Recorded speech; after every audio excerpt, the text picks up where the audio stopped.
Oh, gee, I don't know. Some people might argue it's the Christian thing to do, but hey, what do I know? I'm just a godless agnostic.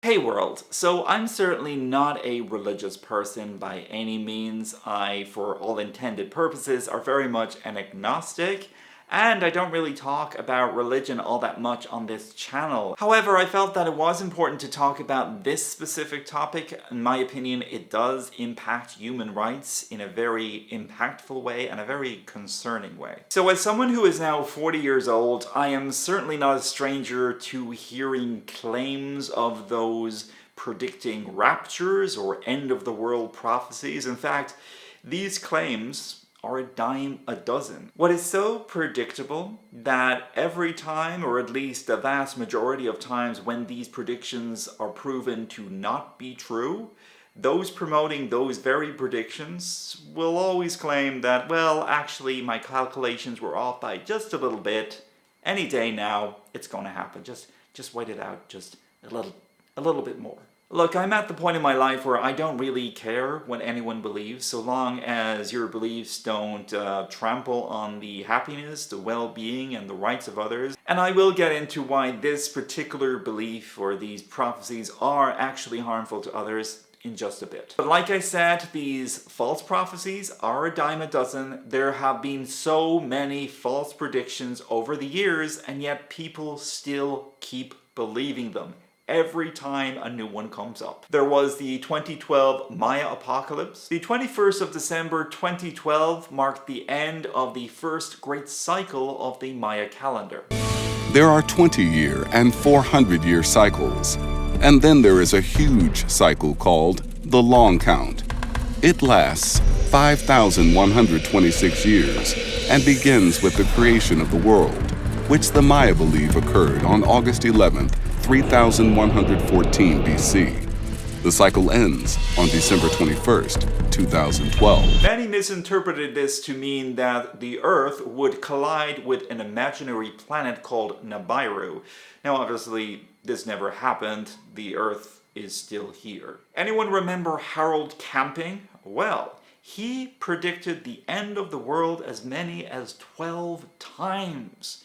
Well, I have to say, I admire his persistence, but I think most Gen Z would agree that he was a bit extra. One of his more notable predictions was the 21st of May 2011, which was supposedly 7,000 years after the biblical flood. On May 21, there's going to be a terrific earthquake, way, way greater than anything that the Earth has ever experienced, and that'll be the beginning of Judgment Day. But that date came and went without incident. But then, not surprisingly at all, he claimed his calculations were off and then updated his doomsday date to the 21st of October 2011, which also came and went without incident. And after his final failed prophecy, he then changed his mind again and said this was more of a spiritual judgment. It was a very quiet judgment, very quiet. So quiet you wouldn't notice. By the way, his followers donated to his campaign literally their life savings. And that money was never returned. Or as Camping bluntly put it, we're not at the end, why would we return it?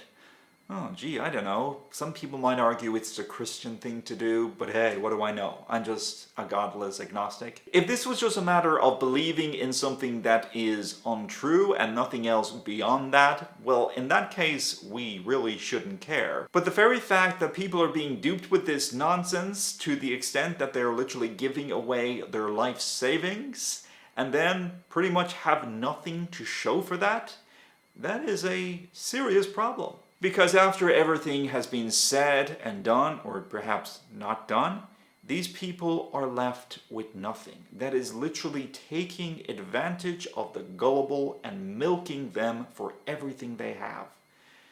That is absolutely disgusting. And these people responsible for this, they don't seem to care. I know that Harold Camping certainly didn't care. So yet again, another doomsday, or to be more precise, a rapture prophecy has surfaced yet again and is trending on TikTok, apparently. With a lot of people talking about giving up all their possessions, in some cases their homes. There's a particular case of a woman trying to give away their dogs. There's people quitting their jobs. It's all so very, very bizarre. This all surfaced on social media due to the claims of a pastor from South Africa, claiming he experienced visions and has predicted a rapture to take place on September 25th, 2025, which obviously never happened, and this has now been updated to be somewhere between the 7th and the 8th of October, because just like Harold Camping, they can just never quite get the date just right. Keeps on changing. Apparently, this time there was some sort of mix-up over which calendar God was using.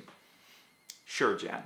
Joshua Malakala, and I do apologize if I've mispronounced that. I'm pronouncing it the best that I can. I did actually listen to the text-to-speech on my computer to try my best to get this as accurate as I could. But in any case, Joshua Malakala said on the YouTube channel, Set Wins TV, the rapture is upon us, whether you are ready or not. This prompted a lot of followers to begin preparing for what they believed was the end of days. And like I said, this led to many selling their possessions from their cars. The other day I sold my truck to get ready for the rapture. To the dude who sold me his Aventador S because he thought the rapture was going to happen yesterday.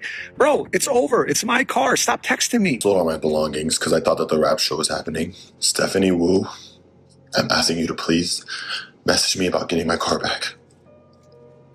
And to James and Bethany, the couple that I gave my daughter's crib to, I would like it if you could return it, please. Rapture didn't happen. And the lady who just got out of my car chose violence this morning. We're driving down the road and she says, "Do you know why I had to use Uber this morning?" And I said, "No, why?" And she said, "I sold my car for the rapture." And I said, "Oh, I'm so sorry." And she said, "Should have known that would be your answer." And I was like, "Pardon?"